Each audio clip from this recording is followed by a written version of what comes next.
trabajamos para que los de siempre sigan mandando y que todo quede atado y bien atado. 50 años después de la muerte del dictador, presentamos, Atado y Bien Atado, una iniciativa para contribuir desde la cultura a desatar la memoria democrática y a combatir la amnesia de la impunidad.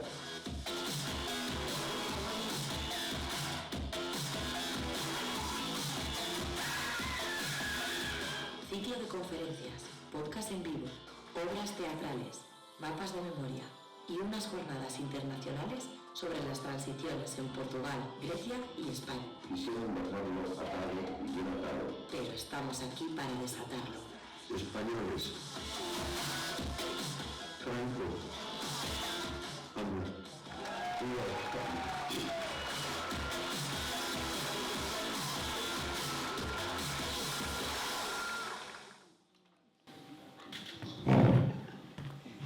Hola. Hola, buenas tardes a todos y a todas.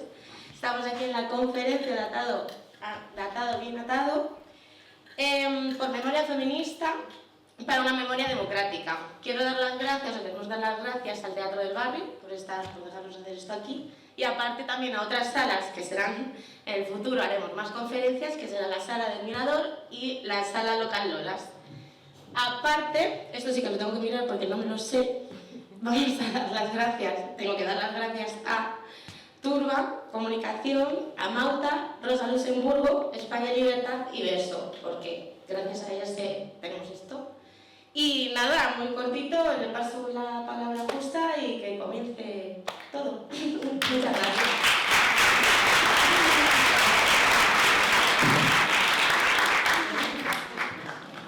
Muchas gracias, Elena, y buenas tardes a todas, a todos y a todes por venir aquí nuestra tarde, que esté la sala llena, esto siempre es una alegría, y bueno, también por poder contar con Pilar y con Consuelo para tener luego un ratito de diálogo también con ellas.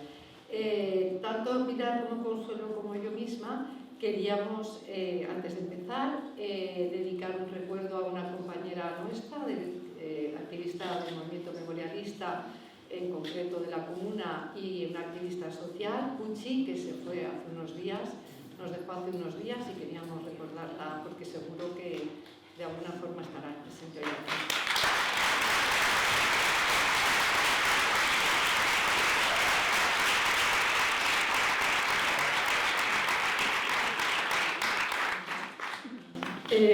Bueno, la idea es precisamente esto, ¿no? Abordar la memoria democrática desde una perspectiva feminista, porque es la única posibilidad de tener una visión realmente completa e integral de lo que sucedió durante el franquismo y el tardofranquismo, y que por lo tanto es imprescindible todo lo que se ha venido haciendo.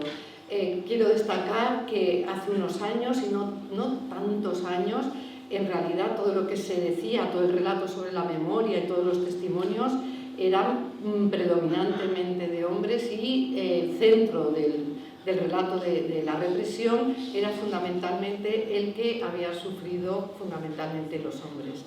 Desde hace unos años, gracias a un montón de, bueno, cada vez más, ¿no? Al principio empezasteis poquitas, pero bueno, cada vez más investigadoras de distintas disciplinas han estado investigando y abriendo, pues eso, la mirada y dando pues mayor contenido y datos sobre qué es lo que sucedió.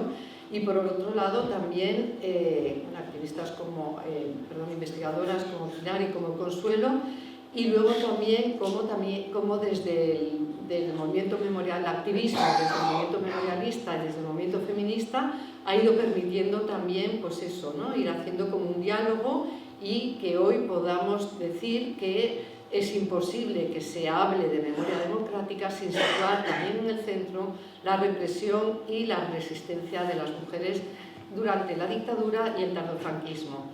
A lo largo de la tarde veréis que vamos a ir mezclando en el tiempo cosas que sucedieron más en los años 50-60 con otras que igual sucedieron más en los años 70 o 70 y pico, porque hay cierta continuidad, como iremos comprobando, ¿no? Eso también para situar un poco, porque es muy difícil en una sola tarde como hacer una síntesis solo de un periodo o del otro. Entonces hay cosas que son hilos que tienen continuidad. ¿Por qué es importante esta mirada? Y es porque, a ver, el paradigma de la represión durante la dictadura a las mujeres no es exactamente el mismo que el de los hombres. No lo es ni en sus formas, ni en las instituciones que se levantaron para poderlo poner en marcha, ni tampoco en las formas en que se ha ido configurando, se fue configurando esa resistencia.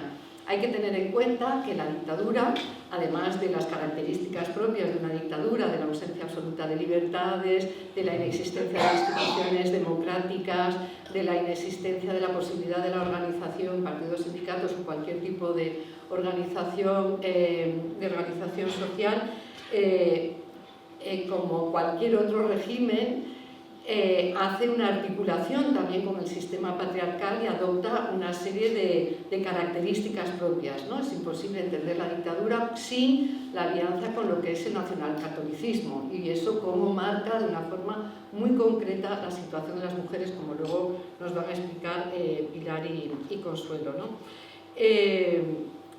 Digamos que lo que hace la dictadura es levantar un entramado político, social, institucional y normativo, también una serie de normas, de leyes que afectan específicamente a las mujeres. Incluso en aquellas instituciones represivas como las cárceles también hay una serie de diferencias muy importantes que no nos va a dar tiempo a entrar en ello, pero que también es como para tener en cuenta, ¿no? Pues se habla normalmente de las cárceles y hay incluso la figura aquí en Madrid de la cárcel de Carabanchel. Pero claro, hay que ver qué pasó en la cárcel de Belas, en la cárcel de Alcalá, en la de Yeserías, etc. Bueno, pero eso será como para otro momento. Creo que dentro de la programación de Atado y Bien Atado hay también un espacio para hablar de las cárceles de mujeres. ¿Por qué las mujeres son centrales en el proyecto de la dictadura? Digamos, dentro de lo que era el conjunto de la sociedad, ¿no?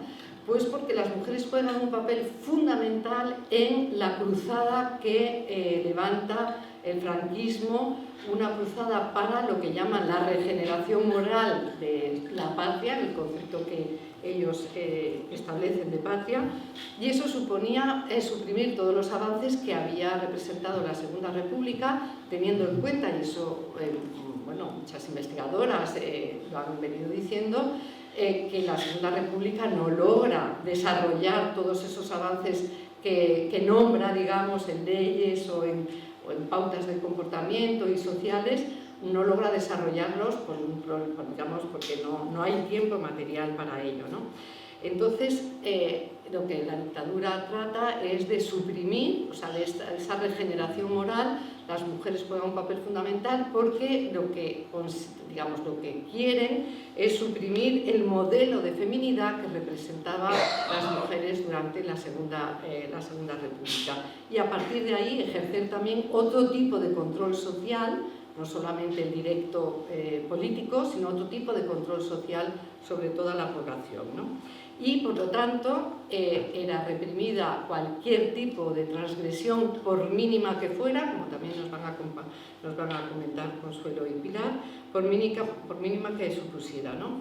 Que fuera una amenaza a este modelo de feminidad, que era, como todas sabemos, un modelo de mujer sumisa, sometida en todos los ámbitos de la vida, y hay que tener en cuenta que la dictadura supone la ruptura absoluta entre los espacios que la modernidad había establecido entre público y privado. Bueno, pues en esos dos espacios totalmente cortados y diferenciados se trata de establecer ese tipo de control institucional y de control también por parte de los hombres, ¿no? Por parte de los padres, por parte luego de los maridos. El trabajo asalariado no era, por supuesto, ningún derecho y lo establece el Fuero del Trabajo. Todo esto no nos da tiempo, pero todo esto tiene su evolución. Como luego comentarán, el trabajo existió y existió el trabajo esclavo también de las mujeres, incluso en la época más dura. Y luego, por supuesto, es la otra pata fundamental, específica, que es la negación del deseo y placer sexual de las mujeres, ¿no? el psiquiatra Vallejo Nájera, tan famoso, que es representativo de la psiquiatría de la época y también ya entrada la democracia, él decía que las mujeres sanas carecen de deseo sexual, ¿no? O sea, que con eso ya lo definimos todo.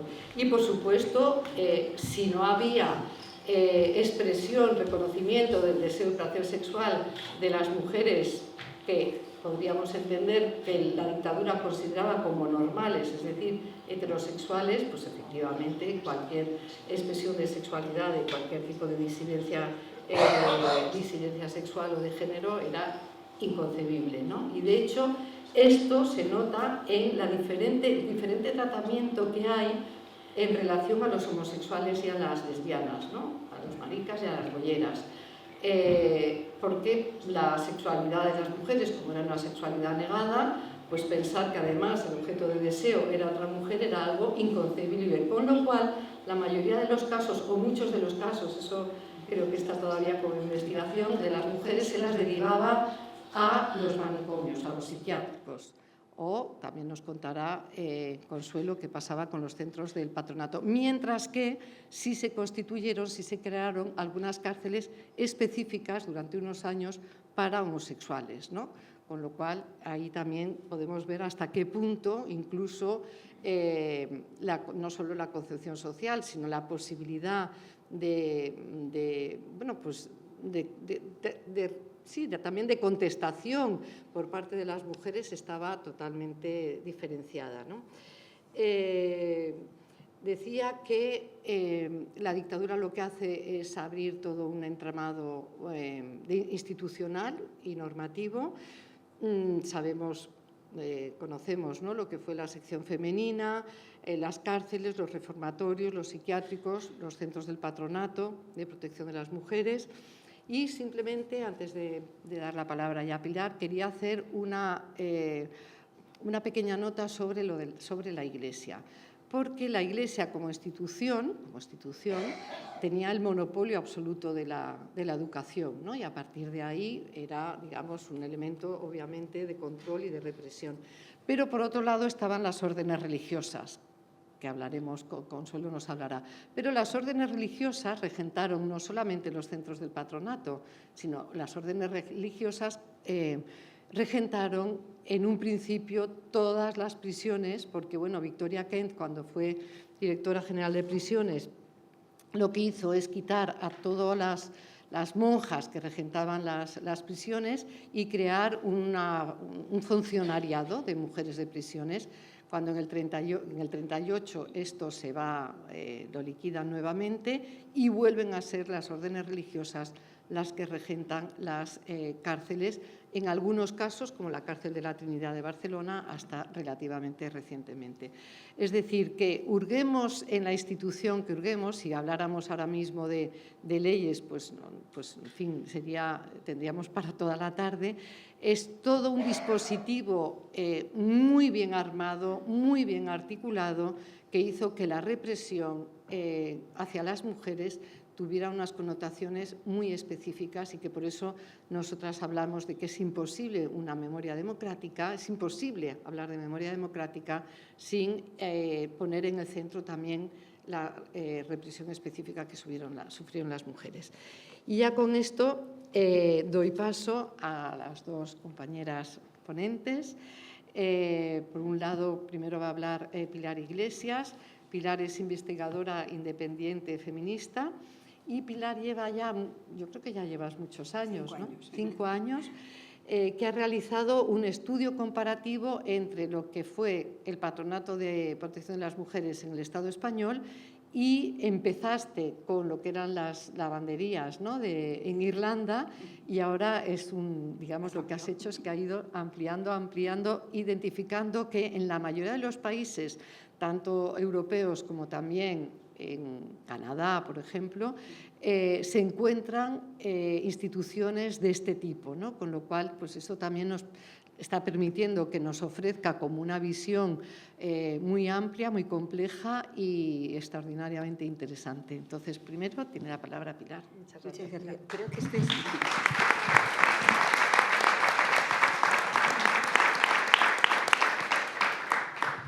Bueno, buenas tardes y gracias, Justa, porque tú eres la persona que me invitaste para estar aquí esta tarde. Así que directamente te doy las gracias a ti.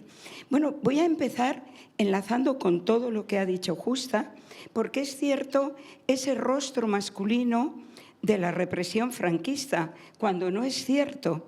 Y volviendo a desgranar un poco una serie de situaciones, fijaros que casi siempre lo relativo a las mujeres queda mucho más en el silencio y en el olvido, todavía más.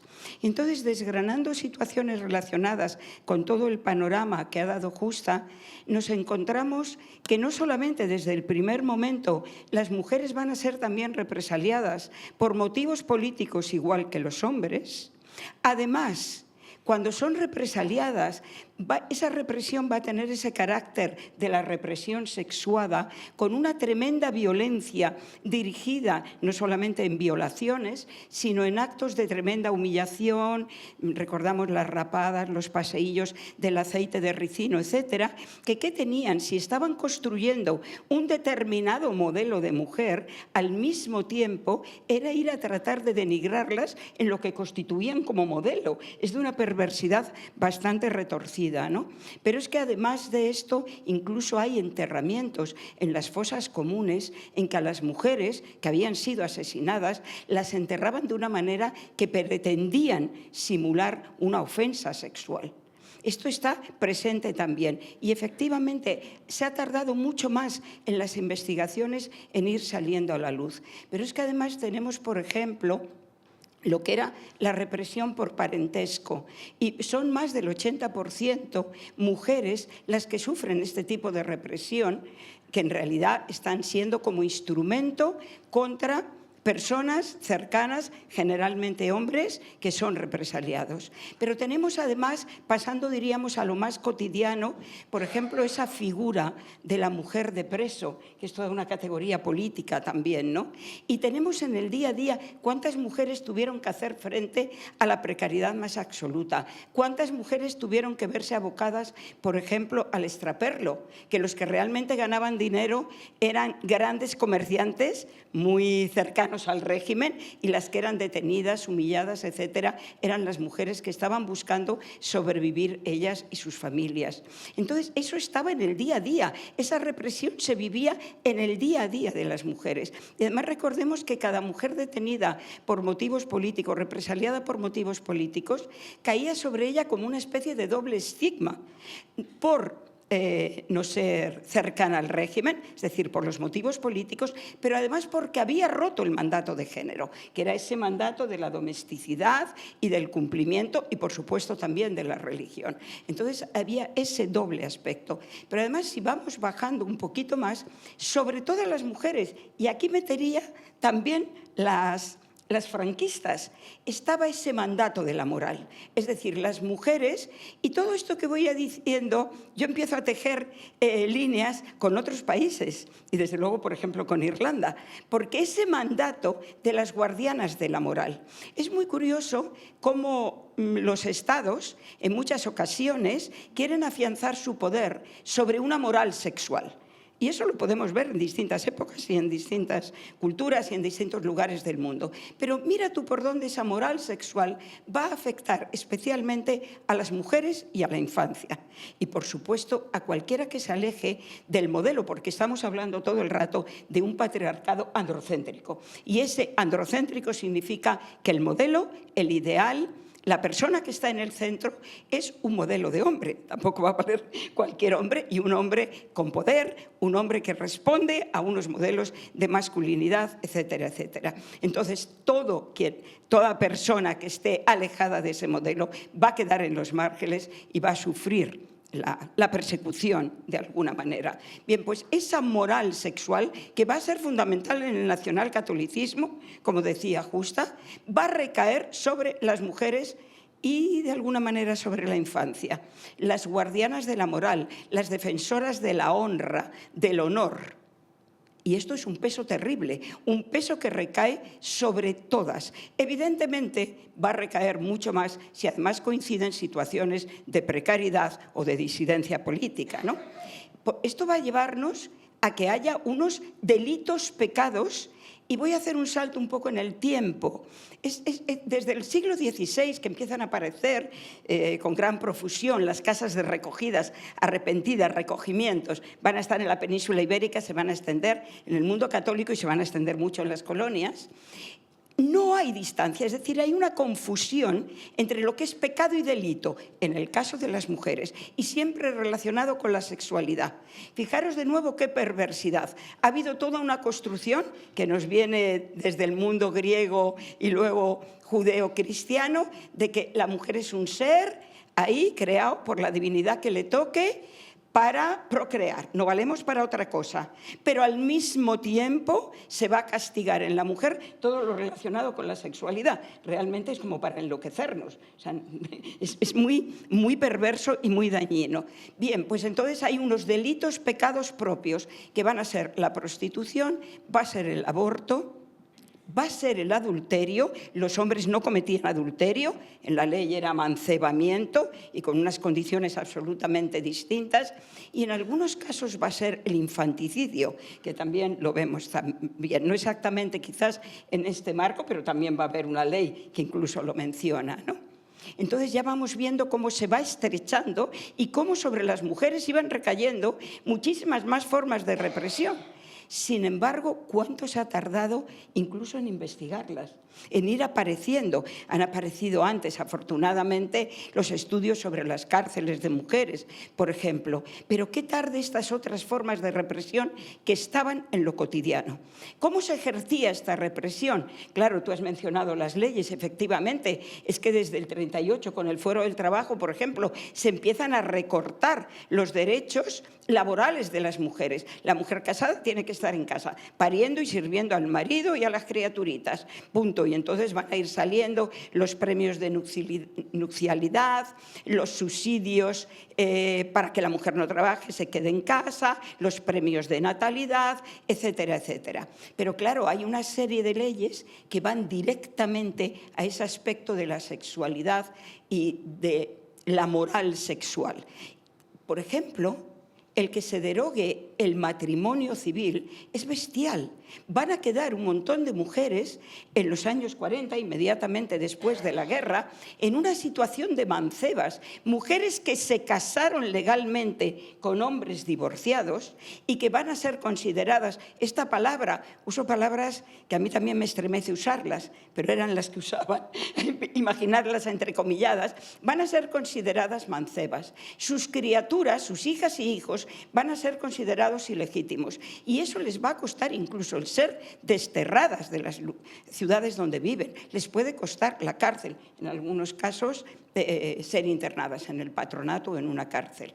Esto es brutal, es una ley que va a afectar muchísimo más a las mujeres y que a lo mejor se nos ha pasado desapercibido, pero eso era una forma de represión brutal. Brutal. Después, por ejemplo, cuando hay una ley contra el abandono familiar y dices, bueno, pues muy bien, porque esto también obligará a los señores. Ojo, que esto se utilizaba fundamentalmente para que una mujer no pudiera abandonar un matrimonio donde estaba sufriendo violencia. Era una forma más de atornillarlas. Entonces, en todas esas leyes, y estoy pensando en leyes entre el 38 y el 44, la segunda reforma del Código Penal. Fijaros en qué pocos años se van produciendo muchas leyes que evidentemente no solamente arrasan con todos los avances en derechos o inicio de avances de la Segunda República, sino que van a crear la jaula. Esa es la jaula legal en que quedan encerradas las mujeres en el franquismo. Muy bien armada, una arquitectura legal de encierro. Pero además, evidentemente, se utilizan dos grandes instrumentos para convencer. O sea, son los dos grandes instrumentos de adoctrinamiento, la Iglesia Católica y la Acción Católica y la sección femenina. Lo tenían muy fácil, puesto que estaban las asignaturas obligatorias. Es decir, en la educación formal estaba la religión, estaba el espíritu nacional, estaban las labores, aquella cosa horrible de hogar que no tenían los hombres, pero teníamos las mujeres y se hacían unos pañitos horrorosos, unas cosas, bueno, pero que era ideología pura y dura, incluso a través de la aguja, ¿no? Bien. Pero además es que el tiempo libre también estaba cooptado. Había aquellos cines de acción católica en las parroquias, hasta el deporte pasaba por la sección femenina Y estaban también pues todo lo que era lo cultural. Hoy en día somos bastante sensibles y hablamos mucho desde el feminismo sobre la violencia simbólica y la fuerza que tiene. Vivimos en un patriarcado que ya no es de coacción, pero que sí que sigue teniendo toda la violencia simbólica en muchas ocasiones. Pues allí estaba desde la censura en las letras de canciones, en el teatro, en las películas, en la literatura, en las series radiofónicas o en los consultorios radiofónicos o las revistas de la sección femenina o de la Acción Católica. Evidentemente, la otra herramienta era el control social sobre las propias familias. Y aquí, volviendo a pensar en la sanción de la sexualidad, daros cuenta que cualquier país que monta esta jaula de la moralidad y esta sanción de la libertad sexual de las mujeres va a marginar brutalmente a la madre soltera, sin causar ninguna molestia al señor que ha engendrado la criatura que va en el vientre de la madre soltera, por cierto, ¿no? Entonces, tenemos aquí una cuestión que va a ser motivo de encierro y que va a ser también motivo de persecución contra las mujeres embarazadas solteras. ¿Qué pasa? Que de algunas de estas cosas se ha escrito mucho, de Acción Católica, de sección femenina, yo creo que sí se ha escrito mucho. Y curiosamente, lo que nos hemos dado cuenta, alguna gente, ¿verdad, Consuelo?, es que de aquello que tenía más poder hasta hace históricamente poquito, no se había contado, porque la sección femenina no te encerraba. La Acción Católica no te encerraba, pero el Patronato de Protección a la Mujer sí te podía encerrar. Y también te podían encerrar, si se suponía que eras una mujer en situación de prostitución, en las cárceles especiales para mujeres caídas. Vuelvo a ponerlo entrecomillado, era otro eufemismo más de los que se utilizaban. Y esas 8 prisiones especiales estuvieron en funcionamiento desde el 41, se crean también por un decreto de 6 de noviembre del 41, igual que el patronato, otro decreto. Ambos se publicaron en el BOE del 20 de noviembre, ironías impresionantes de la historia. Y esas cárceles estuvieron en funcionamiento, la de Segovia, hasta 1969. Y sin embargo, hemos mirado menos a esas instituciones y el patronato era el que te encerraba. La profesora de costura o de espíritu nacional te podía adoctrinar. En Acción Católica te podían adoctrinar, pero quien te encerraba era una junta provincial del patronato, como nos contará muy bien Consuelo. Y es bastante fuerte que un organismo del Ministerio de Justicia, que funciona oficialmente, acabo de decir, creado por un decreto de 6 de noviembre del 41, oficialmente se clausura por un Real Decreto de 1 de agosto del 85, es decir, que pasa a lo largo de la transición y de los primeros años de democracia. Y es tremendo que pasen tantos años y permanezca tanto en el olvido. Y hoy aquí hemos hecho la pregunta de quién ya se lo sabe. Aquí la mayoría de gente me imagino que ya se lo sabía, pero en muchos encuentros de este tipo, honradamente la gente te dice, como me han dicho muchas veces también, ¿no? Y te lo habrán dicho a ti, Consuelo, soy de izquierdas, soy profesora de historia. Estoy recordando una profesora el año pasado, exactamente en esta fecha en Barcelona. Es imposible, no me puedo creer que me haya jubilado sin saber nada del Patronato de Protección a la Mujer. Con toda su honradez. Entonces, es muy fuerte que haya sucedido esto y cabe hacerse muchas preguntas de por qué ha sucedido, cabe hacerse muchas preguntas de por qué no está incluido en el artículo 3 de la ley del 22 de Memoria Democrática, para acreditar la condición de víctimas del franquismo. Pero esa era la institución con poder para encerrar por cualquier sospecha, en principio teóricamente, para proteger a las chicas entre 16 años y la mayoría de edad que pudieran estar en riesgo de entrar en situación de prostitución y ser explotadas sexualmente. Pero lo que se ha comprobado en todos los estudios que vamos haciendo, las que nos hemos aficionado a estas cosas, ¿verdad, Consuelo? Pues resulta que, por ejemplo, en 250 y tantos expedientes de los años 60 de la provincia de Málaga que yo he trabajado, no es ni un 10% las chicas que puede que estuvieran en una situación cercana a. Porque la mayoría de chicas, además de aquellas embarazadas solteras, terrible pecado, eran las que estaban en peligro moral, un terrible paraguas que abarcaba prácticamente todo, incluido el haber sido violadas por su padre.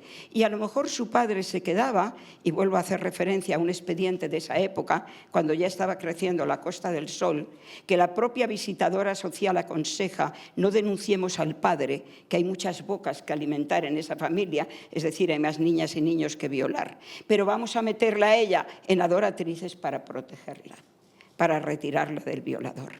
Esto que es una violación brutal de derechos humanos, esto ha sucedido también en otros países. Eso no quita lo grave que es que haya sucedido en España. Eso no quita lo que tenemos que gritar: verdad, justicia y reparación en España, como el día 9 de junio. Eso no quita lo bien que le venía al nacionalcatolicismo. Eso no quita reivindicarlo como una brutal represión de las mujeres en el franquismo. Eso nos hace ver más el brutal poder del sistema de dominación, que yo creo que es el más grande, el más extendido en el tiempo y en el espacio, que es, vuelvo a decir, el patriarcado androcéntrico. Y por eso vemos que el mismo tipo de tratamiento, de violación de derechos humanos, de humillaciones, de trabajo, de explotación laboral, de trabajo forzado, de trabajo esclavo, de castigos físicos, toda esta bestialidad que se daba en los centros del patronato, y ahora nos hablará Consuelo, lo vamos a ver en las lavanderías de la Magdalena en Irlanda y en las casas de madres y bebés para las madres solteras, porque tanto allí como aquí en las maternidades del patronato se practicaba sistemáticamente una violencia ginecobstétrica. No solo en las maternidades, porque cuando en los COC sometían a una chica que llegaba, que la acababan de detener, a una revisión ginecológica que no venía a cuento y hecha sin ningún respeto y ningún rigor científico, era también un acto de violencia ginecobstétrica. Y por supuesto se practicaba en las maternidades y se humillaba a las mujeres y se las maltrataba físicamente, se las medicaba en exceso o se les negaba los medicamentos que necesitaban, y se practicaba las adopciones forzadas, estamos hablando ya de crímenes de lesa humanidad, y se practicaba el secuestro de bebés recién nacidos diciendo que habían muerto en el parto o inmediatamente después. Eso pasaba en Irlanda, pero es que nos vamos a más países, voy a ir terminando porque imagino que estoy en tiempo, y entonces cuando dirigimos... ¿Qué? Bueno, pues entonces nos vamos un poquito a los otros países. Trataba de ir deprisa para no pasarme, que me enrollo mucho. Echamos miradas a otros países y, claro, justo ha comentado lo de las religiosas en las cárceles, pero fijaros, bueno, yo llevo las últimas semanas, Ana, ya como un mes y pico, mirando mucho de otros países y tratando de recoger mucha información. Y un país con el que además tengo ciertos lazos afectivos, Uruguay, un país muy laico, muy que ha tenido el laicismo en el centro de la educación, por ejemplo, etcétera, pese a también la dictadura que tuvo que sufrir. En Uruguay, y no hablo de la colonia, hablo después de la independencia, también en Uruguay entregan los correccionales y cárceles de mujeres a las Hermanas del Buen Pastor, una orden, rama de otra orden, las Hermanas de la Caridad del Refugio, que nace en Francia en 1835. Las de Caridad del Refugio venían del siglo XVII. El Buen Pastor se extendió por muchos países. Fijaros, mitad del siglo XIX, también cuando nacen adoratrices y oblatas en España y otras dos órdenes en Irlanda. Y además estas órdenes nacen con un cuarto voto, dedicarse a las personas vulnerables y especialmente a las mujeres. Y vamos a hacer aquí un paréntesis. ¿Por qué eran las mujeres vulnerables? Vamos a volvernos a situar en sociedades donde hay una brutal diferencia, una brutal desigualdad de género, pero además hay una brutal desigualdad social. Estamos hablando de la revolución industrial, pero se está beneficiando una minoría. Por tanto, vamos a hablar de clasismo, vamos a hablar de racismo, de colonialismo y, por supuesto, de una brutal desigualdad de género. Y vamos a hablar de una inexistencia total de lo que ahora podríamos llamar estado de bienestar. Por supuesto que muchas mujeres estaban en una situación extrema de precariedad y de vulnerabilidad. Y entonces, bueno, pues venían a poner la tirita estas órdenes religiosas. Se van a extender estas órdenes por muchísimos países. El Buen Pastor es una de las más extendidas. Y hago muchas referencias al Buen Pastor porque fueron importantes en el sentido de conceptualizar lo que se llamaba la pedagogía correccional, que era eso que luego aplicaban en el patronato, en las lavanderías o en las casas de corrección de Francia o de los Países Bajos. Y ya no hablo del 19, hablo de años entre la Segunda Guerra Mundial y los años 70. Y ya pensar en Francia, en los Países Bajos, y oír que hay mujeres supervivientes que están ahora mismo protestando y organizándose porque sufrieron el mismo tratamiento, se nos cruzan un poco los cables, ¿verdad? Cuando algunas nos íbamos a París buscando libertad, por ejemplo, ¿no? Entonces, no sabíamos en ese mismo momento lo que se estaba todavía cociendo allí. Algo tremendamente extendido. Pero es que además Eufrasia Pelletier, que fue la fundadora del Buen Pastor, daba como charlas como estas y alguien las recogió y las publicó en libritos a finales del 19. Por eso la llamo la conceptualizadora de la pedagogía correccional. Se ha publicado en Francia hace muy poco un libro sobre el Buen Pastor en Francia, salido a finales del año pasado.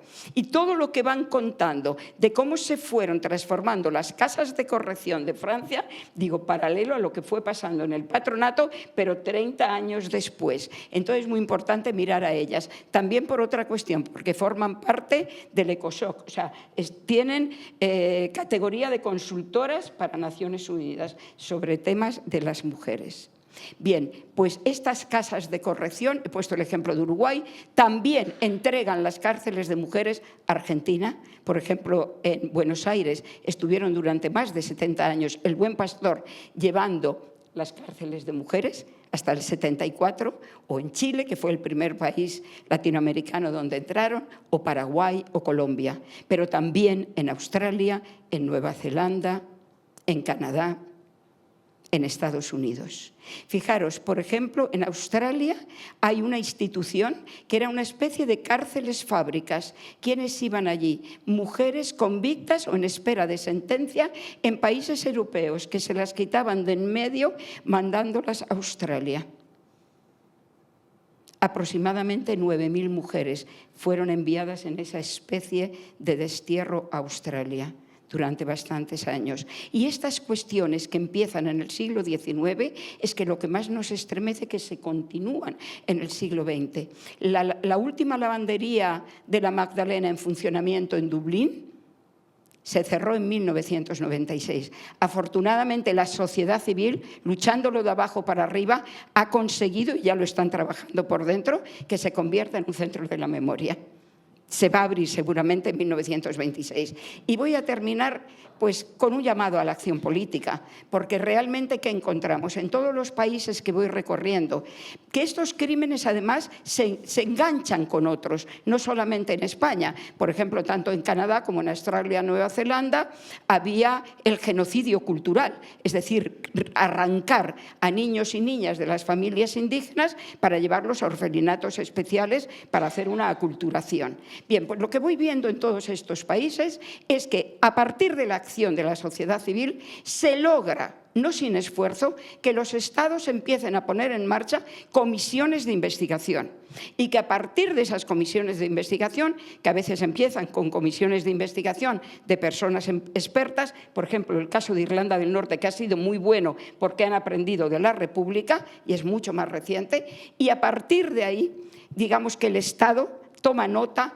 pone en marcha su propia comisión oficial, a partir de ahí ponen los esquemas de reparación. Pero al mismo tiempo, esa sociedad civil en la que están las personas supervivientes, están personas investigadoras, están personas del arte, imprescindible el teatro, la literatura, las exposiciones artísticas, el periodismo para dar voz a todo esto. Sigo pensando en todos los elementos que han intervenido, por ejemplo, en Irlanda. todos estos grupos siguen analizando esos esquemas, criticando todos los fallos que tienen, la injusticia epistémica que se sigue cometiendo y exigiendo y dando nuevas vueltas de tuerca para intentar que se haga un mínimo de reparación.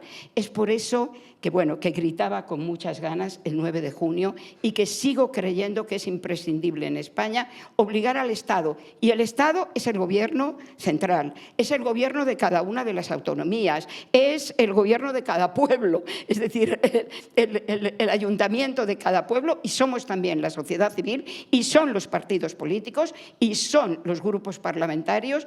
Tenemos desde la sociedad civil que insistir a todas esas instancias del Estado para que también en España se pongan en marcha todos los mecanismos de verdad, justicia y reparación. Y seguir observando con todos los fallos que tengan para seguir dando pasos para esa justicia y esa reparación.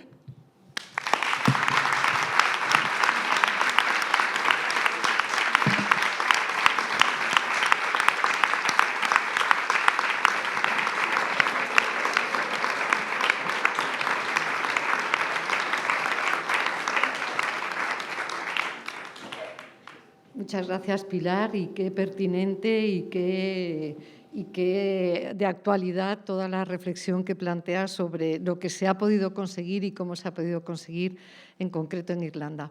Bueno, y ahora tiene la palabra Consuelo García del Cid. Creo que toda la gente que estamos aquí la conocemos. Ella es escritora, investigadora y activista social, autora de 5 libros, si no recuerdo mal: La desterradas hijas de Eva, Las insurrectas del patronato, Origen y pervivencia del patronato, y un último, el más reciente, que es sobre que recoges testimonios, ¿no?, de supervivientes del patronato. El último es el origen y pervivencia del patronato, exacto. Bueno, pues pero yo creo que a Consuelo, además de todo esto, le tenemos que agradecer que fuera ella, con muchas dificultades, la que empezara hace ya unos años a poco ir tirando del hilo, ¿no?, poniendo el cuerpo, ir tirando del hilo, hasta que ha conseguido con muchas otras supervivientes del patronato que realmente esto esté de alguna forma puesto ahora mismo en la agenda política, ¿no? Entonces, pues nada, para que nos cuentes, Consuelo, tienes la palabra. Muchas gracias. Buenas tardes. Voy a intentar resumir lo que fue la relación mayor que existió en este país contra las mujeres. Se llamó Patronato de Protección a la Mujer, parte de 1902, desaparece con la Segunda República para reaparecer en 1941, que es entonces cuando está presidido por la esposa del dictador, Carmen Polo. El lema de este patronato era velar por la mujer caída o en riesgo de caer que desea recuperar su dignidad. ¿Qué entrañaba esta frase dentro del contexto franquista? Todo. Estar abandonada, ser huérfana, proceder del orfanato, que te violara tu padre, manifestarte contra la dictadura, desobedecer a la familia, llevar minifalda, perder la virginidad, darte un morreo en la última fila de un cine, fumar por la calle en horario colegial.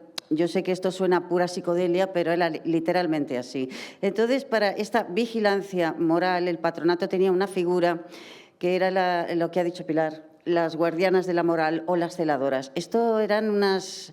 iba a decir mujeres normales, no, claro, no. Eran unas mujeres que habían aprobado una oposición con 2 requisitos. Esta oposición estaba convocada por el Ministerio de Justicia, porque el patronato dependía directamente del Ministerio de Justicia. Y estos 2 requisitos eran tener una moral intachable y ser afín al régimen franquista. Nada más. Bien, estas mujeres se paseaban por lo que llamaban zonas de conflicto, que era el centro de las ciudades, playas, bares, piscinas, cines, jardines. Entonces, en el momento que veían una menor, porque tenemos que pensar que estamos hablando cuando la mayoría de edad era los 21, de 0 a 15 años era Tribunal Tutelar de Menores, pero de 16 a 25 era patronato, porque en el momento que el patronato tutelaba, la mayoría de edad se extendía a los 25 años. Esto significaba que te podían tener encerrada hasta los 25 años sin haber cometido absolutamente ningún delito, ¿no? Bien, cuando estas guardianas de la moral decidían que una menor estaba en peligro, da igual que estuviera en la Plaza Santa Ana, en un bar o en el Corte Inglés, daba lo mismo. Llamaban a la policía, se las detenía, se las esposaba, sin leerles sus derechos porque no los tenían, y se las llevaba a un lugar llamado COC, Centro de Observación y Clasificación. Hay que tener en cuenta que el patronato funcionaba por juntas nacionales, juntas provinciales y juntas especiales, es decir, que había reformatorios repartidos por toda la geografía española y un COC en cada ciudad. Bueno, en este COC, que era la comisaría encubierta de este patronato, porque el patronato fue un sistema penitenciario oculto para menores, estaban una semana en observación. Comían con cubiertos de plástico y dormían en celdas exactamente igual que las cárceles. Y se les hacía un examen ginecológico. La que era virgen constaba como completa y la que no lo era como incompleta. Ser o no virgen era una circunstancia determinante para que la chica fuera llevada a un reformatorio más o menos severo. Pero la escala oficial de los reformatorios del patronato que figura en sus memorias de menor, o sea, es que mejor no había ni uno. Quiero decir, de peor a peor no se corresponde, porque yo estuve en varios y puedo dar fe de ello, de que esto no era como lo contaban ellos, ni siquiera para decir lo que era peor o lo que era menos malo, ¿no? Bueno, estos reformatorios, que no se reconocían como tales, sino que pretendían venderlos como internados. Vale, ¿en qué internado normal tú te pasas el día rezando, fregando y trabajando gratis y solo tienes 3 horas de clase? Bueno, eso no se sostiene ni con hormigón armado, pero se sostuvo durante más de 40 años. Estaban en manos de determinadas congregaciones religiosas. Las que tenían mayor presencia eran las adoratrices, que las he padecido, las oblatas del Santísimo Redentor, la Orden Secular de las Cruzadas Evangélicas, que ya eran famosas por sus malos tratos en las cárceles de mujeres y fueron expulsadas de las cárceles, por cierto. Después estaban las Trinitarias y luego había otras con menor presencia. Bueno, el Buen Pastor, que yo también estuve, sí tenía presencia en toda España, pero luego estaban las filipenses, María Inmaculada, etcétera, que tenían menor presencia, pero que a día de hoy están saliendo testimonios atroces de María Inmaculada, o sea, pero ya el rizo, o sea, una barbaridad. Bueno, bien, yo no tenía ni idea de lo que era el patronato. Cuando dicen que el patronato estuvo oculto, no, el patronato no estaba oculto, estaba ahí. Aparece en el BOE, aparece también en prensa se fuga de no sé dónde, pero la mala siempre era la que se fugaba, ¿no? Por enésima vez del reformatorio número 25 donde la habían metido. No estaba oculto, eso no es cierto. Simplemente no les importamos a nadie. Si se sabía o no lo que pasaba detrás de los muros de los reformatorios, eso ya es otra cosa. Porque las manos que mecían esas cunas eran monjas. Ahí no había nada más que monjas, ¿no? Que lo hacían todo en nombre de Dios. Pero claro, es que Iglesia y Estado en aquella época iban de la mano. Bueno, yo había ido siempre a colegios privados.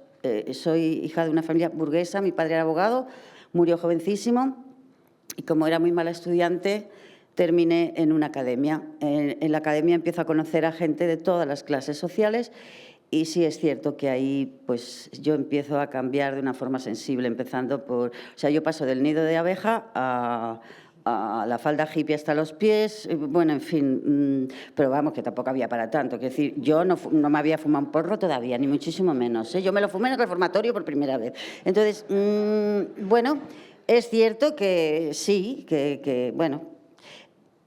Yo la primera mani que fui tenía 14, reconozco que era un poco precoz, sí, pero al principio no se me notaba, pero luego ya se me empezó a notar muchísimo porque tenía unos amigos que trabajaban en correos y vivían juntos en un piso y tenían una multicopista manual. Y yo iba después de clase a darle, ¿no? Franco Cabrón trabaja de peón, Franco Cabrón trabaja de peón. Y entonces lo tirábamos en un 600 por las Ramblas. Claro, eran 6 años de cárcel, pero yo tenía 14 años y yo creía que yo podía... El mundo no, pero yo creí que España sí se podía cambiar, ¿no? No, pero España decidió cambiarme a mí. Cuestión, bueno, mi familia lo hizo todo muy bien, porque yo no me di cuenta de nada. Hubo algunos detalles que debí tener en cuenta, pero no, en su momento no los contemplé. El tema es que un día muy temprano por la mañana, un día laborable, antes de ir a clase, muy temprano, enciende de golpe la luz de mi habitación y yo digo, ¿qué pasa? Y veo a mi madre con el médico de cabecera del Opus Dei de toda la vida, el que nos había puesto las vacunas contra la gripe y tal. Y entonces me dice que, no, es que te vamos a poner una vacuna. ¿Pero qué vacuna? ¿Qué dices? No me acuerdo de más. Yo solo me acuerdo de una aguja en la vena en el brazo izquierdo. Es lo único que mi familia ha hecho por la izquierda en su vida. Y nada más, absolutamente nada más. Yo vivía en Barcelona. Me despierto 24 horas después en una habitación que no conozco de nada. La puerta está cerrada con llave, me duele muchísimo la cabeza, la boca era como de papel de lija y yo sentía un desconcierto tremendo porque no sabía dónde estaba. Bueno, la puerta estaba cerrada con llave y yo sabía que habían pasado 24 horas porque llevaba un reloj que me había regalado mi abuela. Entonces había una pequeña ventana que daba a la calle, yo me asomé y veía que pasaban los coches. Y claro, yo veo que los coches pasan, pero la matrícula de los coches es M. Todos era M. Por tanto, digo, me han traído a Madrid. Ni a día de hoy, a mis 67 años, y con la caña que yo he dado y con la que he liado con el patronato, mi familia me ha querido decir en qué medio de locomoción me trasladan completamente dormida de Barcelona a Madrid. No he podido saberlo. Solo me queda una tía mía con 101 años y mira que me da un poco de pena, ¿no? Porque tiene 101, pero ella lo sabe y no quiere. Y voy a verla a la residencia todos los días en Barcelona, ¿eh? Para ver si habla. No habla. Perfecto, muy bien. Bien, al cabo de un rato entró una monja y me dio la bienvenida y me dijo que estaba en un colegio de formación. Digo, ¿cómo que colegio de formación? En todos los colegios se forma, ¿qué es esto? Y vuelve a decir, esto es un colegio de formación. Digo, ya me lo ha dicho. Digo, ¿esto no será un reformatorio? Y dice, aquí esta palabra no se dice. Digo, zasca, ya está. Es decir, cuando eres pequeña te dicen, viene el hombre del saco, tú ya sabes que el hombre del saco no existe. Y cuando eres adolescente te dicen, te voy a meter en un reformatorio. Bueno, pues mi familia esto lo ejecuta. Pero lo ejecuta de una forma que a día de hoy sería un delito penal, porque el médico estaría en el talego, suspendido además del ejercicio de la profesión, vete a saber cuántos años, y mi madre pues no sé dónde, pero la que se fue a la mierda fui yo, porque a la que metieron allí fue a mí. Bien, yo a los 5 minutos sabía dónde estaba, porque cuando bueno, yo estaba tan débil, que a los pies de la cama había una maleta mía que era de casa, yo la abrí y yo vi que había ropa para todas las estaciones del año, es decir, yo vi que me habían dejado ahí para muchísimo tiempo, ¿no? Y yo no pude coger la maleta porque yo no tenía fuerza física. O sea, yo no sé lo que me metieron en vena. Tampoco sé cuántas inyecciones me han puesto, porque, a ver, tú no puedes tener a una chica de 16 años dormida 24 horas con una sola inyección. Esto es imposible. Entonces, me podía haber muerto. Que ojalá, por otro lado, porque me habría ahorrado el infierno mayor de mi vida, que es algo que ni se puede olvidar, ni lo puedes superar y va a ir contigo mientras vivas, ¿no? Pero bueno, lo importante es que lo estoy contando. Estoy viva para contarlo. Bien, yo atravesé un pasillo y cuando vi una fila de chicas, 100 y pico chicas, con una bata de rayas verdes que a los 5 minutos llevaría yo, digo, esto es un reformatorio como una catedral. No había más que ver sus caras. Bueno, ahí nos tendían absolutamente todo el día fregando. La limpieza se vivía de una forma obsesiva, rezando a todas horas sin parar y trabajando en sus talleres de trabajo. Tenían talleres de imprenta, punto, muñequería, bordado. Yo he bordado hasta trajes de torero y capotes de torero. No nos pagaban ni un céntimo, por supuesto, ¿verdad? Absolutamente nada. Y poníamos las etiquetas, quiere decir que trabajábamos para grandes marcas.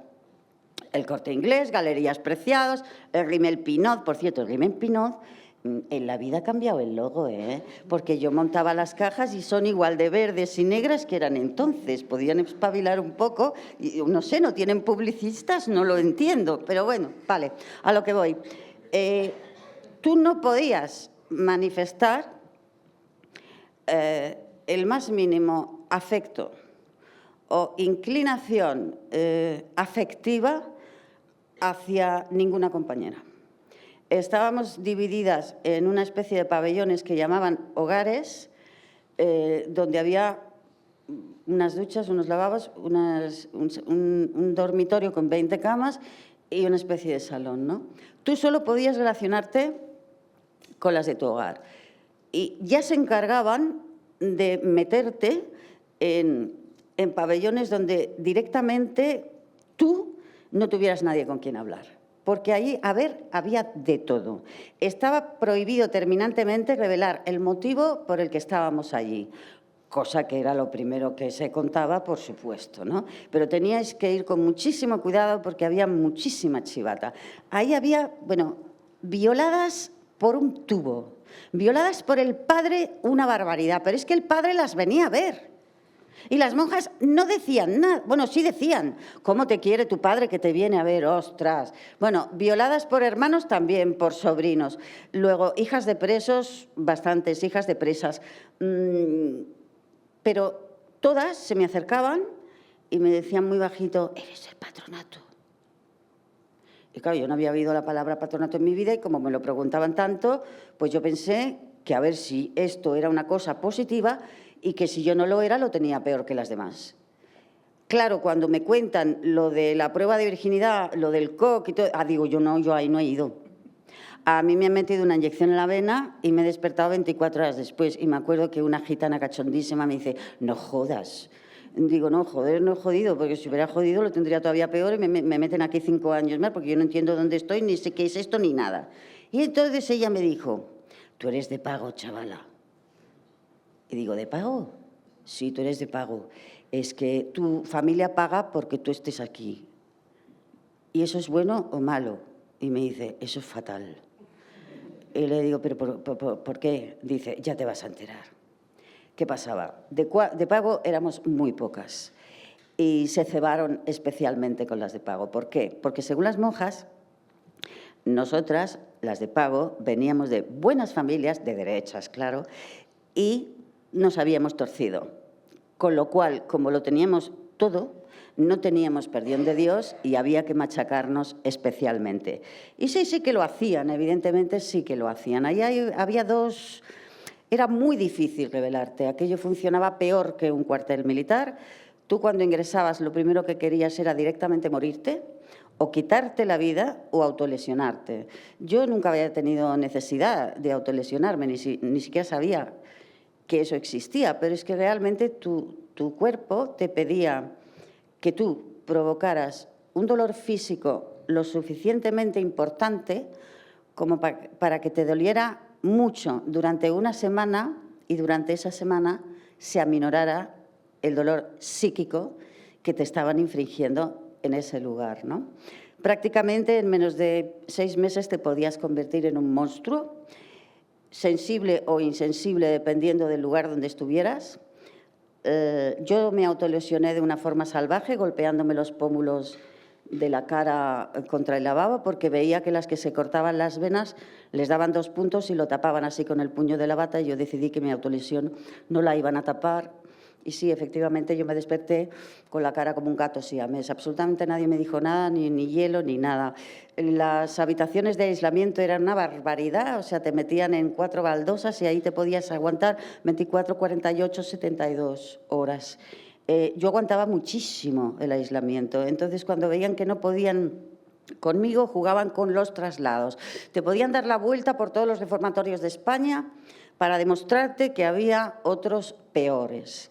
Yo he visto cómo se suicidaban, He visto las peores cosas del mundo, las he visto en Adoratrices de Madrid, de la calle Padre Damián 52.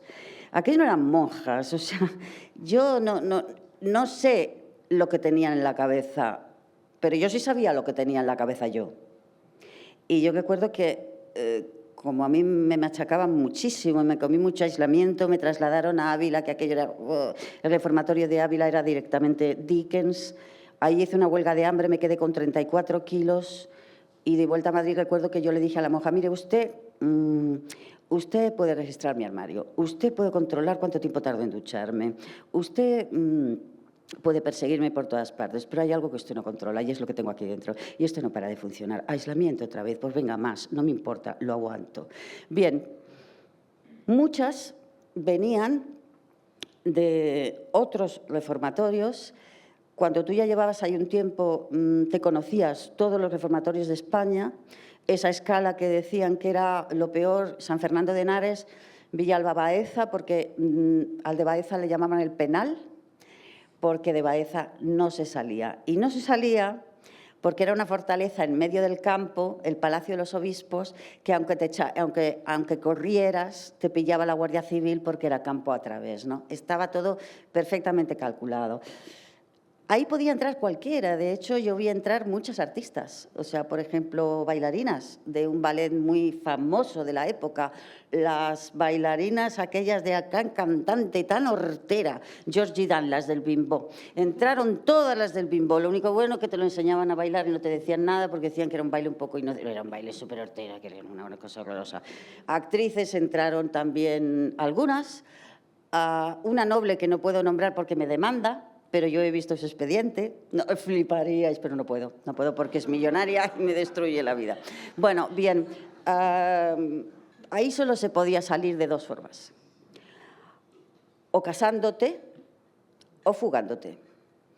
Lo de las fugas no era tan sencillo, pero no por el hecho de fugarte, sino dónde ibas después.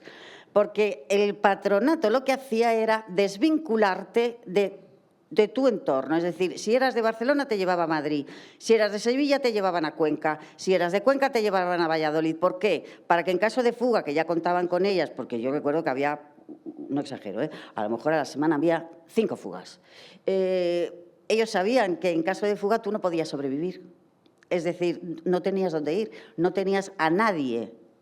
Entonces es cuando el patronato finalmente tenía lo que quería, porque muchas durante las fugas robaban para comer o se prostituyeron de forma ocasional a cambio de un techo por una noche.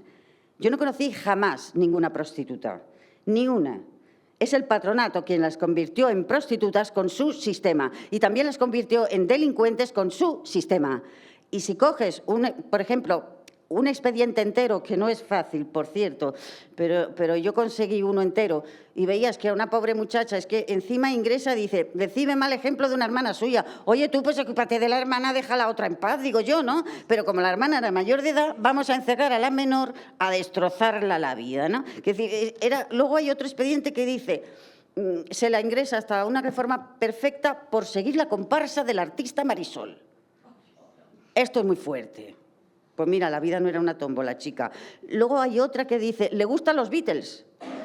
Y yo digo, ¿y si le gustan los Rolling, qué hacemos? Que eran más heavies.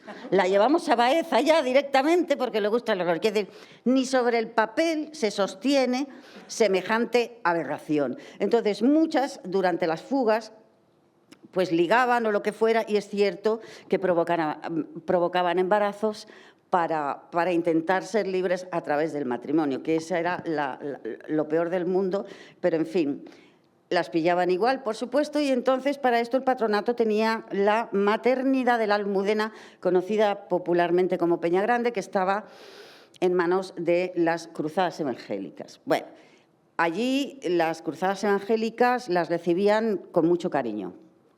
Tú eres una golfa, eres una puta, tú has desgraciado tu vida, no vales nada, eres una mierda. Y si de verdad quieres a tu hijo y no eres egoísta, firma aquí porque nosotras tenemos unas familias maravillosas que le podrán dar a tu bebé una vida que tú no podrás soñar. La presión por entregar al niño a la adopción empezaba en el momento del ingreso. Que alguna firmara no significa que estuviera entregando a su hijo. Eso ya de saque.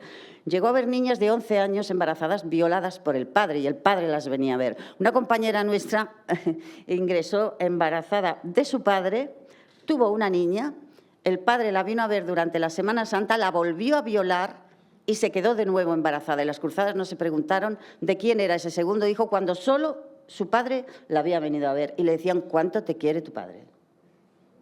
Se lo pasaban todo por el santísimo forro. Después cabe destacar, y esto es muy importante, a ver, si tú estás en un sitio donde tienes una escasa licencia para llorar cuando ingresas, más allá de una semana, que no te pasaras porque entonces ya te amenazaban con el psiquiátrico. Si a ti no te dejan llorar, si no puedes manifestar afecto, no puedes abrazar a una compañera, no la puedes coger de la mano. Si quieres mandar una nota que sea corta y te tienes que comer el papel para que no te pillen, ¿no?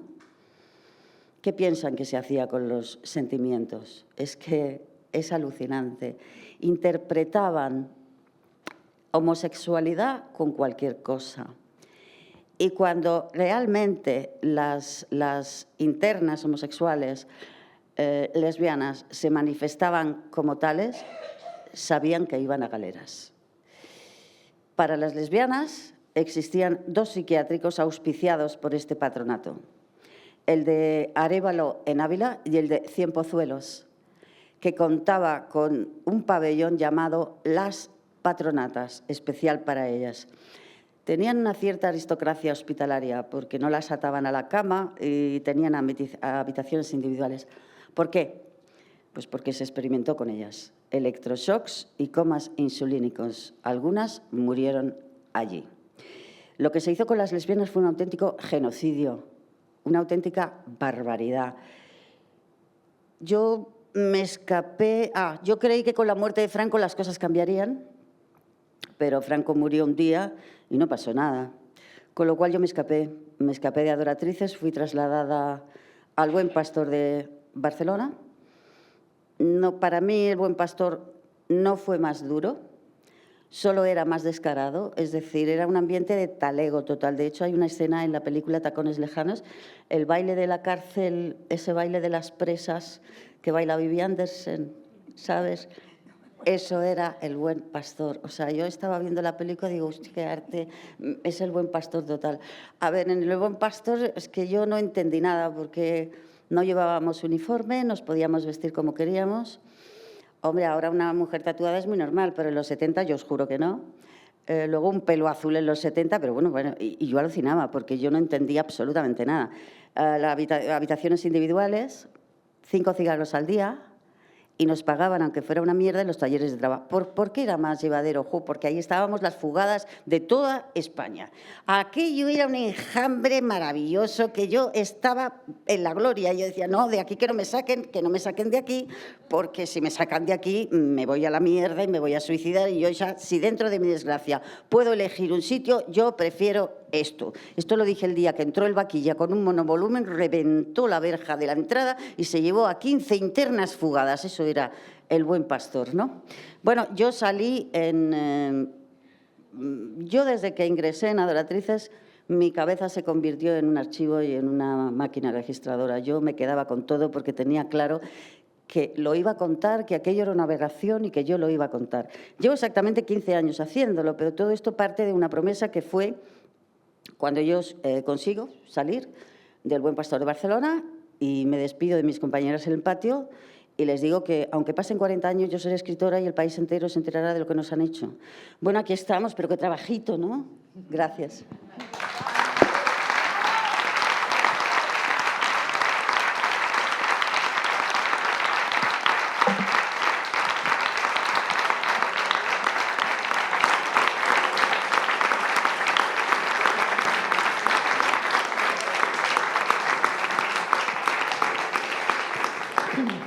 Muchas gracias, Consuelo. Imagino que todavía tenemos un tiempito, así que ahora hay un tiempo para que hagáis preguntas o comentarios y que tanto Consuelo como Pilar puedan seguir desarrollando su exposición.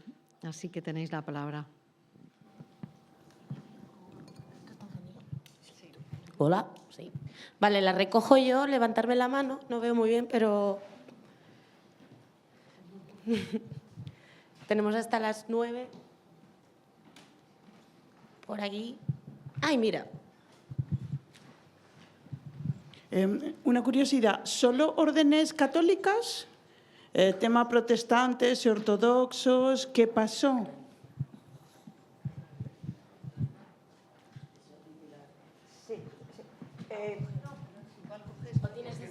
Vale.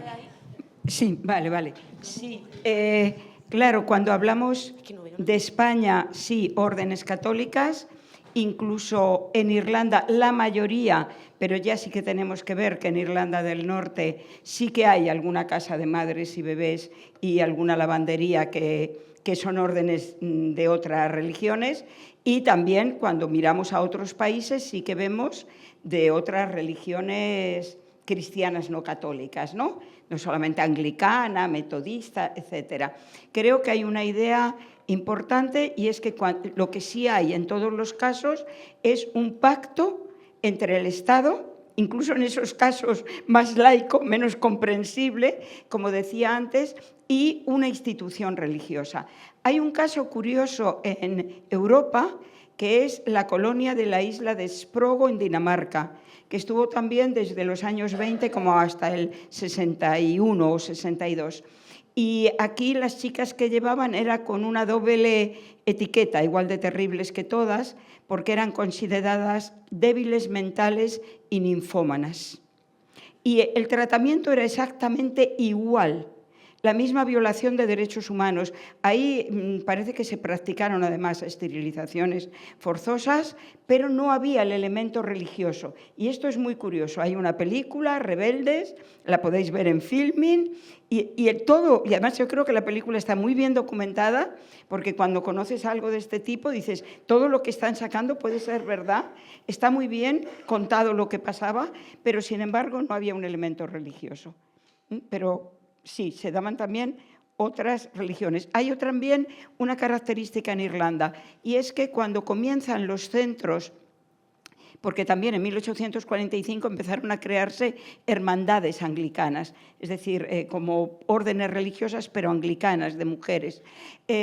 Cuando son estos centros, otros que eran creados por alguna persona filántropa que quería crear un centro, eran centros pequeñitos, donde se esperaba que las mujeres estuvieran 2 años, que se restablecieran un poco en temas de salud, que salieran con una mínima preparación para trabajar en servicio doméstico, tampoco mucho más, pero curiosamente ya a lo largo de la segunda mitad del siglo XIX se van transformando, van haciéndose cargo de estos pequeños centros, órdenes católicas, esas que mencioné antes, esas que se habían ido fundando a lo largo del siglo XIX, y ya lo van convirtiendo en macroconventos gigantescos, que reúnen centros como, por ejemplo, lavanderías de la Magdalena, pero también centros para chicas más pequeñas, que lo llamaban escuelas industriales, y ya se crean una especie de macroconventos gigantescos. ¿Alguien más quiere preguntar? ¿Comentar? ¿Sí?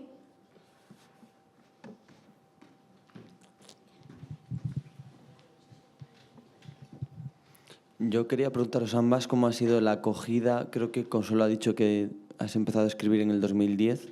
Desde ahí que has intentado empezar a escribir, ¿cómo ha sido la acogida, sobre todo en los medios, en la sociedad? Y si antes del 2010 no habías escrito porque no querías o porque había una falta de escucha.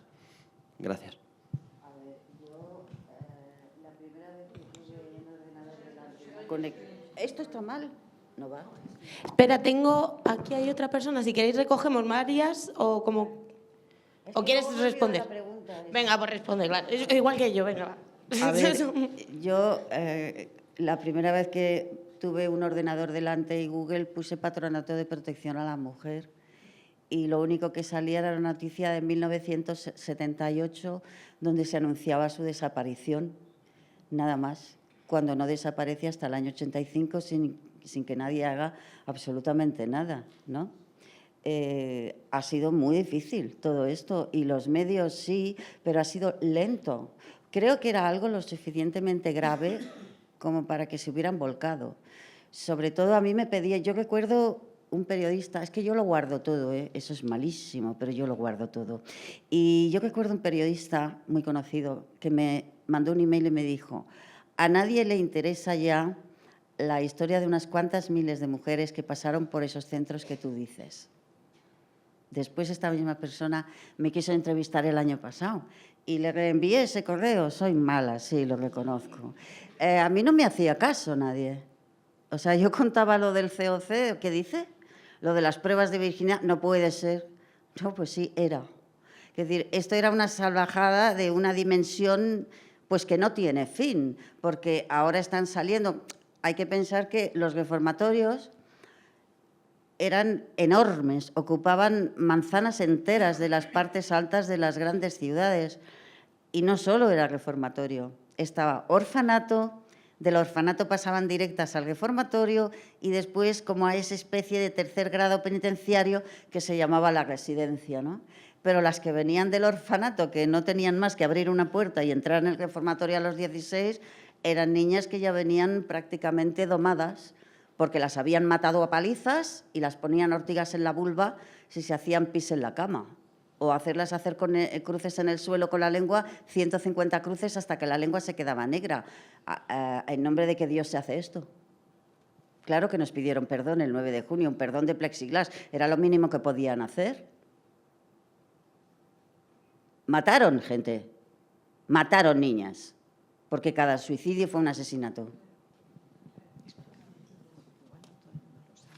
Ah, lo del perdón. Sí, porque estamos haciendo referencia. Bueno, lo del perdón vino porque yo tengo alertas de noticias creadas de todas las congregaciones, me salen. Y entonces me salió que se estrenaba una película de un director sevillano, titulado Si todas las puertas se cierran, y era una propaganda descarada a las oblatas del Santísimo Redentor. Entonces yo escribí al director y le dije que eso no era así y le mandé documentación. Me consiguió primero, me llamó la superiora de las oblatas del Redentor, muy amable. Yo me reuní con ella primero y dijo que, bueno, que algo había oído del patronato, que había oído campanas, pero que había que pedir perdón porque efectivamente fue una barbaridad. Es decir, lo han tenido que reconocer. Y sí, lo reconocieron el 9 de junio, pero con unas palabras que no. Y por eso pasó lo que pasó. Eso fue maravilloso, yo os tengo que decir. Mira, yo de verdad, es que yo de verdad. Yo de verdad, es que además, de verdad, mira, yo cuando la sala estaba en su momento más álgido, casi 950 personas gritando con el no, yo tuve un orgasmo cósmico porque yo vi la rebelión que nunca pudo ser en los reformatorios y la vida me lo estaba devolviendo 50 años después. Era brutal, fue maravilloso, de verdad, muchísimas gracias. Yo también grité, ¿eh? Iba a añadir a tu pregunta de, a ver, claro, cuando miramos lo que se ha ido publicando, tu primer libro es de 2012, y antes había habido de Asunta Roura 2 libros, uno en que recogía 2 memorias, ¿no? No, cuéntala porque lo único que sé es que estaba muy bien porque recogía las 2 memorias y facilitaba la vida, ¿no?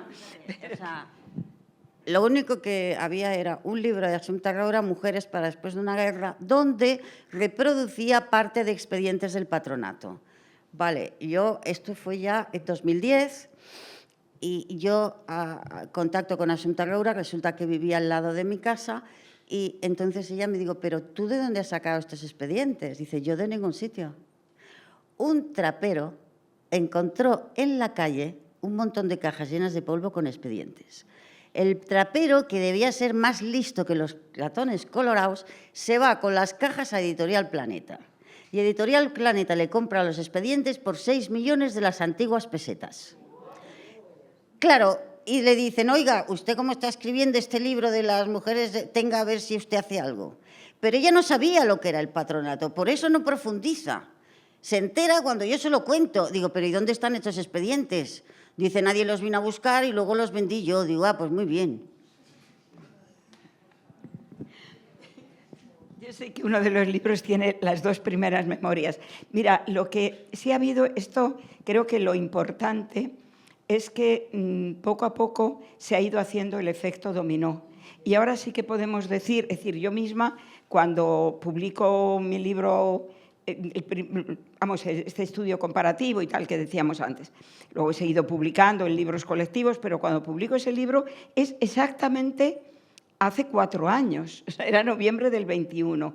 Entonces, las cosas que han pasado en ese tiempo sí que es muy importante, porque estaba la tesis de Carmen Guillén, del 18, estaba el libro de Lucía Prieto Borrego. Yo me acuerdo que en muchos sitios decía, mira, es que podemos decir los libros de memoria porque son tan pocos que no tiene mérito, no lo sabemos de memoria. Bien, ha pasado, sí, algo importante. Yo desde el primer momento que entro un poco en contacto con todo este tema, y desde luego lo primero había sido tu libro, y una vez en Entre Dos, que os encontré hablando de las colonias famosas de Guadarrama, que estaba yo de paso por Madrid, de los preventorios de tuberculosis. Entonces, sí que tenía como muy claro que era muy importante que esto se convirtiera en colectivo, ¿no? Que no fueran ya tanto, de alguna forma, luchas individuales. Y entonces creo que ese salto se ha dado. Y ahora hay días que bueno, además tú que sigues muchísimo la prensa y tal, que salen varios artículos el mismo día en diferentes periódicos o están entrevistándonos a diferentes personas, ¿no? Entonces, creo que esto, si ahora entráis en Internet, o sea, ahora cuando hemos estado haciendo para las jornadas de comisiones la relación de enlaces y tal, hay un montón de enlaces y se habrán quedado muchos sin poner de la cantidad de cosas que ya están colgadas, de podcasts, de tal. Entonces, eso es un cambio muy importante. Y eso era imprescindible para que a mucha más gente le suene, para hacer también una sensibilización social. Eso pasó en Irlanda a lo largo de los 90. A lo largo de los 90 empiezan a aparecer series, documentales, y van cayendo gotita, gotita, gotita. Bueno, pues yo creo que aquí llevamos unos años en que sí están cayendo gotitas. Y bueno, esta es una más.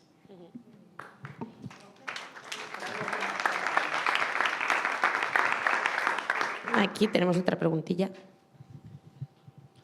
Bueno, hay una cuestión que yo no sé, no lo habéis comentado y no estoy segura si yo lo conozco bien o no. Y es que tengo idea de que había días que sacaban a las mujeres para exponerlas para que pudieran ir a buscar mujer los hombres que quisieran, ¿no? Como Gana o Vamos, las sacaban ahí y las miraban y no sé si les mirarían los dientes, pero vamos, algo así. No sé si es así o no. Eso lo afirman algunos testimonios que pasaron por Peñagrande, la maternidad de la Almudena, que en los domingos después de la misa las cruzadas evangélicas habían hecho como un casting previo de internas a las que consideraban más ordenadas, más limpias y más presentables. Y entonces, después de la misa, las ponían en fila delante de unos señores que buscaban esposa. Sí, y sí, se casaban. También, que yo he tardado 50 años en saber qué era esto, yo recuerdo que un día en Adoratrices de Madrid, la monja viene y dice que tiene una lista de españoles que viven en Australia que quieren cartearse con nosotras con fines serios matrimoniales. Bueno, y yo digo, ¿pero qué dice? ¿Cómo me voy a escribir con un señor que no conozco de nada? Para empezar, la correspondencia la teníamos censurada, teníamos que entregar las cartas abiertas y las que recibían nosotros también estaban abiertas. Pero los de los australianos no. Y a mí eso no. Yo dije que yo no me iba a escribir con ningún señor que no conocía de nada, pero sí hubo varios matrimonios y esto era lo ya que se llamó el Plan Marta. Esta práctica de la exposición sí que aparece también en la documentación sobre las lavanderías de la Magdalena. Esto, daros cuenta que el matrimonio era el lugar bueno. Y además esto es lo que también, cuando antes decía Consuelo lo estremecedor que es a veces seguir un expediente, hay casos terribles en los expedientes de cómo una chica sale hacia un matrimonio, hacia dónde va, es decir, va a una tortura, ¿no? Entonces, claro, salía salir al matrimonio era la mejor salida, era lo mejor que podía pasar. El patronato se llamaba de protección a la mujer, no, era de protección o de control de ciertas formas de sexualidad de las mujeres en determinadas edades, no de protección a la mujer. Entonces, esta práctica está recogida también. Fijaros que cuando antes yo os dije esa palabra de la pedagogía correccional, a lo mejor os sonaba un poco a chiste, parece también un poco de Lina Morgan, pero no, hay un libro del patronato del 1954 con ese nombrecito y así lo denominaban. Y esa era el tratamiento que aplicaban. Y efectivamente había dos ideales. Uno era que las chicas salieran y se casaran o salieran casadas. El otro ideal, sobre todo en el Buen Pastor, y cuando yo me refiero al Buen Pastor, es que lo que he leído es más de otros países que de aquí. Pero voy a decir ahora algo también, a lo mejor por qué te las encontraste es mejor. Entonces, en el Buen Pastor sí que instauran bastante el que se queden de por vida. Cosa que no sucedía, por ejemplo, en los centros regentados por grupos de otras religiones, que la estancia se pensaba en corta. Entonces tenían un grupo que lo llamaban las Magdalenas, que eran como unas monjas de segunda, que nunca iban a tener los mismos derechos, las mismas competencias, con lo cual les tocaba más el trabajo menos agradable, y esas ya se quedaban de por vida. Hay alguna imagen de las lavanderías de la Magdalena en que se ve una niña extremadamente pequeña y una mujer mayor, y es que esto además está documentado. Hubo entre niñas de 9 años y alguna mujer de 89 años. Se quedaban institucionalizadas de por vida. Esto luego se ha descubierto también con los enterramientos, etc. Esos eran dos caminos, los dos caminos ideales. Esos matrimonios terribles y esa institucionalización de por vida. Digo que a lo mejor se las encontró Consuelo ya en Barcelona, un poco renovadas y modernas, porque es que el Buen Pastor había tenido conflictos, denuncias. Por ejemplo, en 1903 hay una denuncia de una interna que es buenísima, porque el abogado que la defendió hizo luego un libro, además la ganó, o sea, ganó al final la demanda y está, me he encontrado por internet el libro, es una joya, si quieres te lo paso. Entonces, habían tenido después en 1925, habían tenido en otros países. Entonces, el Buen Pastor, al estar tan extendidas, habían tenido ya que enfrentarse a demandas, habían tenido denuncias. De hecho, en 1903 les cerraron la casa de corrección de Nancy, se vinieron un tanto abajo en Francia, después se recuperaron con Pétain y después siguieron haciendo el trabajo sucio hasta los 70. Pero quizás iban aprendiendo un poco de lo que les pasaba en otros países y lo aplicaban aquí.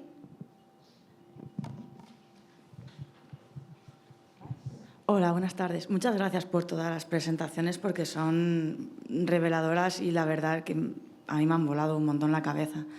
Quería simplemente hacer una pregunta porque tengo un crujimiento cerebral de los muchos que tengo al día con cómo puede ser que del 75 al 85 siguiesen a haber todos los patronatos, que la democracia, que estamos ya en democracia, no hayan dicho nada hasta ahora, que estando con esta monarquía reinstaurada tampoco saliese en ese momento Juan Carlos, evidentemente, bueno, eso lo vamos a quitar del medio, perdón.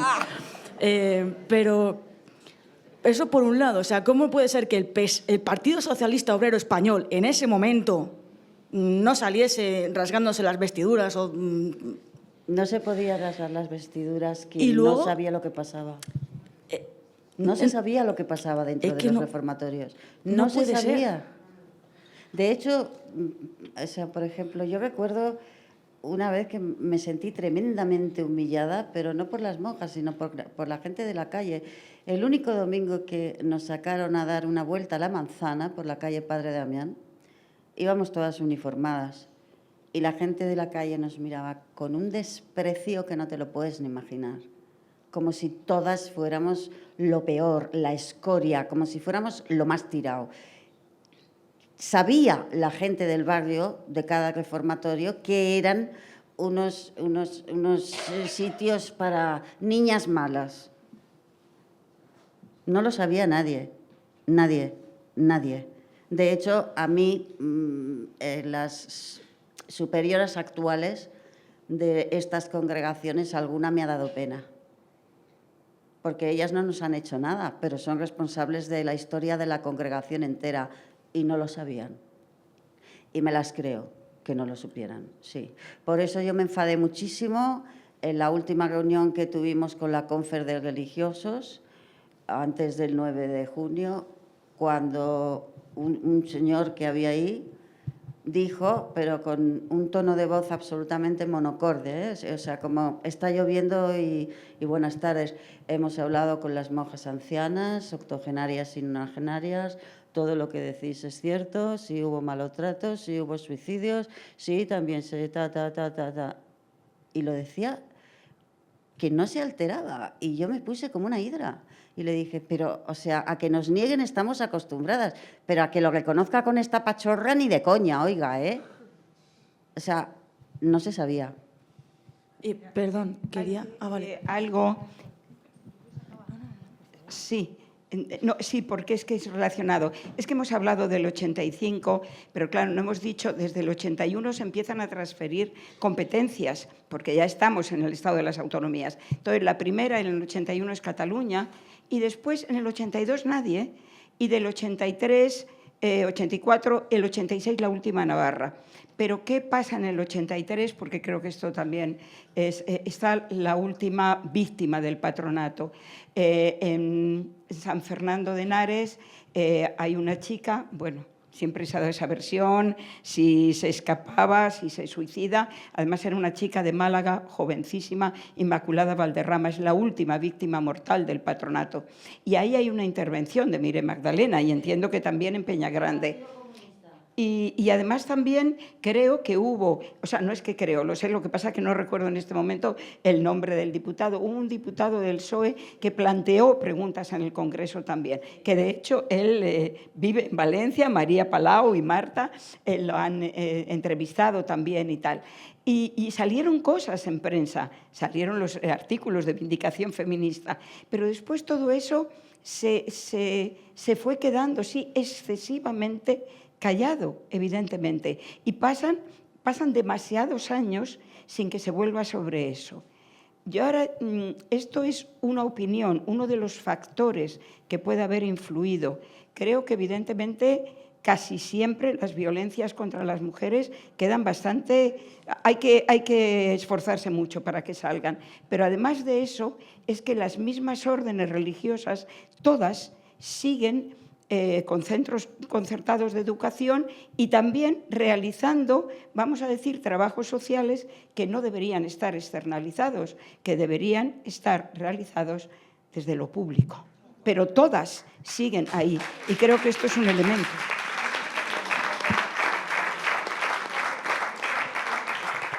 Perdón, es que era como una segunda pregunta hilada y era... O sea, si en el 48 tenemos la Declaración de Derechos Humanos, sigo sin entender cómo. Vale que en dictadura aquí no se puede entrar porque no nos van a dejar en ningún momento ir para atrás. Pero del 75 al 85, eso tiene que haber una causa abierta en contra del gobierno, en contra del rey, en contra de... y que se resarza. O sea... Es una causa abierta pública de todas las mujeres que han estado ahí metidas y que se pueda denunciar por la vecina, porque ha fallecido, porque no quiere hablar, y que esta gente tiene que pagar. O sea, no se va a devolver las almas rotas, no. Y con ese dinero no vas a recuperar tu infancia perdida. ¿Y qué? Es mío. O sea, es vuestro, quiero decir. Se tiene que resarcir. Me parece indignante y no se puede estar callada. Estás poniendo las palabras, la verdad, la justicia y la reparación. Y a mí me está encantando ver las caras, algunas caras de la gente que os ha ido sonando más nuevo y que también sois más nuevas. Y bueno, escandalizarse de esto está muy bien, que os estéis escandalizando. Sí, muy bien, claro. Sí. A ver, y que hay una cosa que la exigencia de verdad, justicia y reparación y garantías de no repetición se plantea para distintas mujeres que han pasado por muy distintas situaciones. Entonces tenemos las mujeres que han sufrido los centros del patronato, donde ahora, si quieres, Consuelo, puedes también contar en qué momento se encuentra, porque esto, por ejemplo, no se contempló en la Ley de Memoria Democrática y es una de las exigencias que se está planteando ahora, pero sucede también, lo que pasa que en el caso del patronato es que es tal dimensión, tal cantidad de mujeres, tal cantidad de centros, que es realmente pues, sorprendente que esto no haya saltado antes. Pero nos encontramos con la dificultad que tienen todo tipo de investigadoras para saber qué es lo que sucedió con las mujeres lesbianas, porque hay una dificultad enorme. Se han intentado hacer estudios, entrevistas a mujeres que estuvieron en cárceles y es dificilísimo de que quieran dar testimonio o de identificarlo. ¿Qué es lo que pasó también con las mujeres en los psiquiátricos?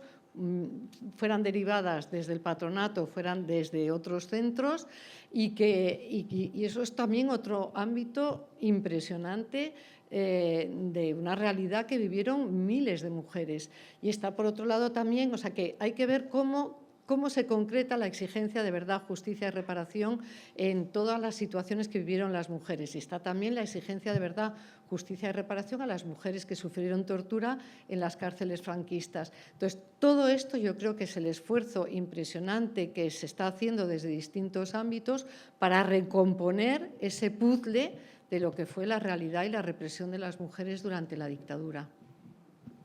Vale, antes de nada decir que tenemos 15 minutos, a las 9 tenemos que terminar.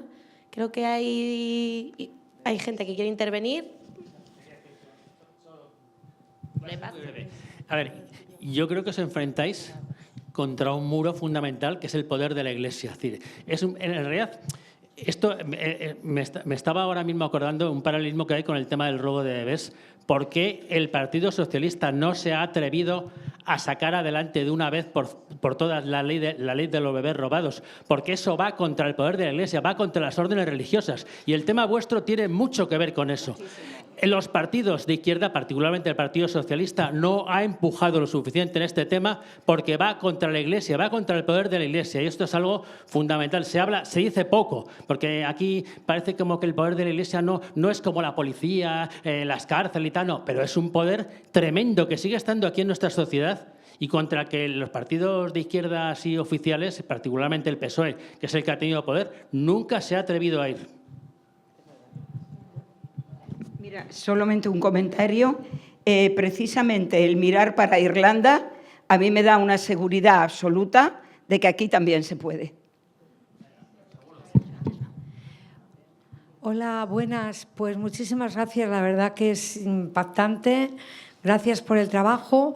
Ya lo ha comentado justamente un pelín justa, pero una de las preguntas que quería hacer, uno de los comentarios ya lo ha hecho el compañero, ¿por qué no ha entrado en el tema de la Ley de Memoria Democrática? ¿Por qué este tema no se recoge y qué planteamientos tenéis para que se pueda recoger? O sea, no lo entiendo. O sea, no entiendo como mujeres, por ejemplo, del PSOE o otras mujeres. A ver si me podéis explicar por qué no entró. Gracias. ¿Hay alguna pregunta más para juntarlas y así ya? Así ya, porque si no, no nos va a dar tiempo. Solo quería saber cómo habéis accedido a los archivos, dónde están esos archivos, si se van a abrir más, ¿no? Gracias. Contesto la última, tú contestas. A los archivos están bloqueadísimos. Yo sí tengo un fondo de documentales porque me citó un desconocido en un descampado y me entregó un pendrive. O sea, a mí me llamaron por teléfono y yo estaba en casa de una amiga que estaba embarazadísima y me dice, ¿pero cómo vas a ir tú sola? ¿Que te van a matar? Digo, ¿pero qué manía tenéis todos con que me van a matar? Que no es verdad. Te acompaño. Digo, pero no me dices que me van a matar y estás embarazada. Sí, pero si me pongo delante les daré pena. Y la verdad es que vino conmigo con todo el bombo y bueno, a mí me entregaron un pendrive y yo cuando llegué a casa de mi amiga y tal, casi se pone de parto de lo que había ahí. Con eso pude demostrar cómo se llevaban a las lesbianas al psiquiátrico, sin otra justificación que conducta homosexual que perjudica al resto de sus compañeras. ¡Hala! Electroshock viene, electroshock va. Es que, a ver, ahora se supone que las han obligado a entregar expedientes. Están porque hay dos tipos de expedientes, los internos del mismo reformatorio y los del archivo histórico. Bueno, pues si aquel trapero se encontró en la basura aquella barbaridad, el otro me da un pendrive, o sea, aquí no hay nada, no, por lo legal no hay nada, ya te lo digo yo.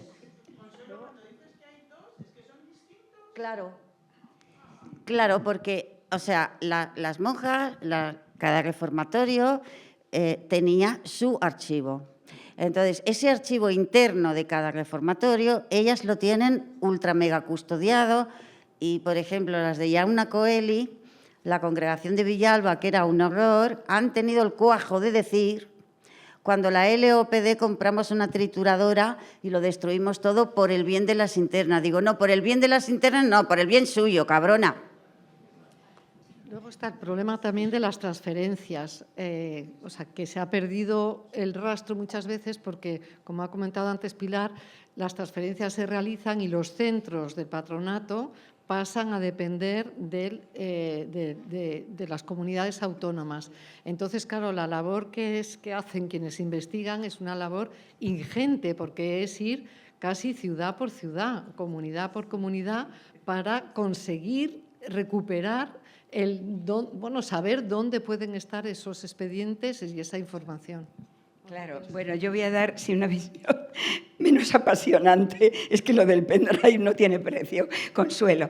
Vamos a ver, sí que es cierto que en principio, y me voy a los expedientes oficiales, no los de las órdenes religiosas, que efectivamente habrá que exigírselos. Y ahora voy a eso. Vamos a ver, expedientes. Recordar que las juntas provinciales dependían, no lo hemos dicho, del gobernador provincial en cada provincia, ¿vale? Estaba presidida por el gobernador provincial. Por lo tanto, esa documentación que generó cada junta provincial durante más de 40 años, cuando ya, sea porque se transfieran las competencias, eso, todo lo de gobernación civil, tenía que ir a algún sitio. Lo lógico es que cada comunidad autónoma tuviera unas normas de dónde guardar los papelitos de gobernación civil. ¿Qué nos encontramos? Nos encontramos que tampoco hay una igualdad en cómo están los archivos. Por ejemplo, en Andalucía, los archivos históricos provinciales, hay dos que puedo dar fe de que tienen muy bien clasificada la documentación del patronato, Sevilla y Málaga. Alguien que ha dirigido en algún momento determinado esos archivos históricos provinciales se ha molestado en poner personal a separar y clasificar la documentación del Patronato de Protección a la Mujer. Y entonces ahí puedes ir y consultar y trabajar, hombre, diciendo que vas para hacer un trabajo de investigación, respetando, por supuesto, el anonimato, las fechas, etcétera. Pero se puede hacer. Ahora, en la misma comunidad autónoma, bueno, pues sí, en fecha muy, muy reciente, en Almería ni siquiera sabían qué era el patronato cuando he ido personalmente en el mes de mayo al Archivo Histórico Provincial, en la misma comunidad autónoma. En Jaén, por correo me dicen que no tienen nada, y lo de Jaén es muy importante puesto que es Baeza, y voy a volver personalmente dentro de unas semanas. Pero algunas veces no es tanto por una mala intencionalidad política, sino porque nadie se ha molestado en abrir esas cajas y hacer un trabajo y ordenar ese material. Hay una cuestión, aunque se hayan perdido expedientes o documentación, hay, bueno, por ejemplo, en Castilla, en Ávila, está maravillosamente organizado también el archivo y se puede consultar y son súper amables. Una de las cuestiones que se pide, que no es solamente lo de la modificación de la ley, el reconocimiento importantísimo como víctimas del franquismo y además hasta el 85.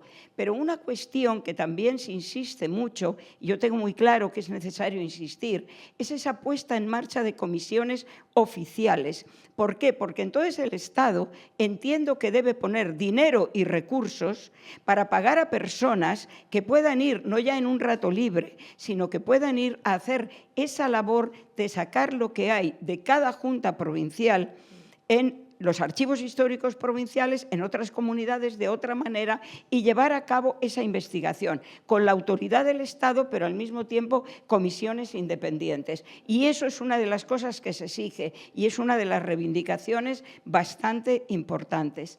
No sé qué era lo otro que había por ahí, que se me olvidó también la pregunta.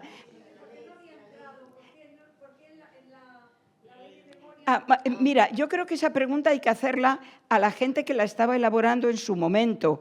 Es decir, yo me he encontrado, bueno, porque además desde la comuna sí hubo una propuesta y no se apoyó por partidos mayoritarios, Justa os lo cuenta mejor, pero lo que sí sé, lo que sí me he encontrado es con personas del PSOE y personas de Izquierda Unida, por ejemplo, y del Partido Comunista, me estoy acordando perfectamente, que de buena voluntad absolutamente se han quedado de piedra cuando han sabido de la existencia del patronato. Me estoy acordando de una mujer del PC muy implicada en Memoria Democrática de Asturias. Decía, ¿cómo es posible que yo he estado trabajando también para hacer aportaciones a la ley y no supiera esto? Entonces, es verdad que mucha gente honradamente no lo sabía y no ha sido por mala voluntad. Ahora, evidentemente, aparte de que una enmienda, creo que eso no exime de responsabilidad y la pregunta la tendrían que contestar desde mucho más arriba, no nosotras. Te digo algo yo. Hay que tener en cuenta también una cosa muy importante. Nos inocularon un estigma de vergüenza. Te hacían sentir mala, pecadora, mierda, golfa, puta, roja, comunista. Entonces, no es tan fácil dar la cara en esto. En realidad ha pasado lo mismo que con las Magdalenas, que ha sido una interna, una exinterna. Pero yo porque soy descarada y sinvergüenza, lo he sido toda la vida. El resto no tiene por qué serlo. Y yo los primeros testimonios que recogí, que yo empecé a trabajar, que yo no vivía en España, yo vivía en Austria, era a las 12 de la noche y cuando los maridos estaban durmiendo y los hijos también, porque no lo sabían. No es tan fácil esto, ¿eh? No es tan fácil aquí ponerse y decir yo estuve ahí, porque lo primero que te va a soltar la derecha y tal y cual, te va a coger una memoria tal, no, tú fuiste puta, porque lo pone aquí, porque tal, no, mira, no, esto no va así, ¿no? Entonces esto es... Quiero decir, es más complicado de lo que parece y yo entiendo perfectamente que no lo sepa una política, porque realmente no se sabía. Pero existió, esto es una realidad y lo estamos demostrando con documentación que además es alarmante. Yo cuando tuve en mis manos ese documento que la superiora de Oblatas de Santiago de Compostela escribe sobre las gitanas, despreciándolas de una forma, pero que ese documento a día de hoy es un delito de odio. Literal, sí, por eso lo leí yo el 9 de junio y le pedí a un abogado gitano que me tradujera unas palabras en caló para darlas bien de lo que habían hecho, ¿no? La mayoría no sabe del patronato, ni político, no. Bueno, yo lo que creo es que estáis consiguiendo, Consuelo, Pilar y toda la gente que está alrededor dando testimonio, investigando, estamos consiguiendo que ese argumento de no lo sabía ya tenga que desaparecer, o sea, que ya no sea válido, porque ahora ya sí se empieza a saber gracias a la labor, entre otras, de vosotras. Y que, por lo tanto, una vez que dejamos de lado ese de yo no lo sabía, podamos realmente empezar a exigir verdad, acceso a los archivos, por lo tanto, justicia y reparación y garantías de no repetición.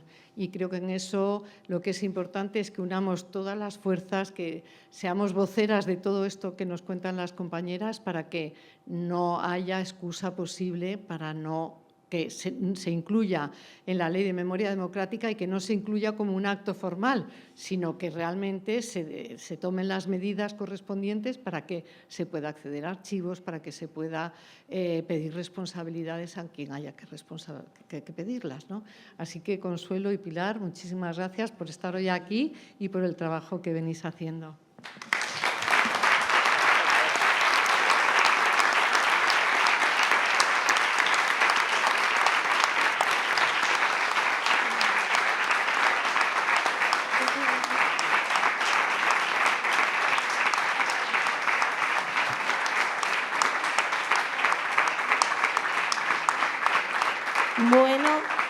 Yo solo dar las gracias, como una compañera ha dicho, a mí me ha volado la cabeza lo que habéis contado, o sea, me ha parecido una locura, o sea, impresionante. Y nada, dar muchísimas gracias, pues, o sea, se me ha hecho cortísimo, no sé, al resto.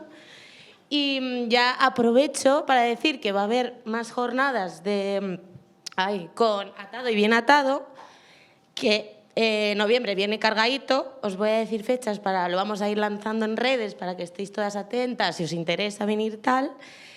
Tenemos la primera charla, va a ser miércoles 12 de noviembre sobre memoria colonial de franquismo, esa va en Sala Mirador. Tenemos el jueves 13 de noviembre la presentación del libro Memorias ahogadas, que va a ser en el espacio ECO. El 21 de noviembre, una charla de clima de mentiras, privilegios del franquismo en el espacio ECO. Y el jueves 27, una charla, Las guerras civiles no terminan nunca, el Museo Virtual de la Guerra Civil Española, que será en el local Lolas. Que estáis todas invitadas, que será igual interesante, o espero. Y nada, muchas gracias a todas por venir, a todos y a todes. Y hasta la próxima, muchas gracias a vosotras.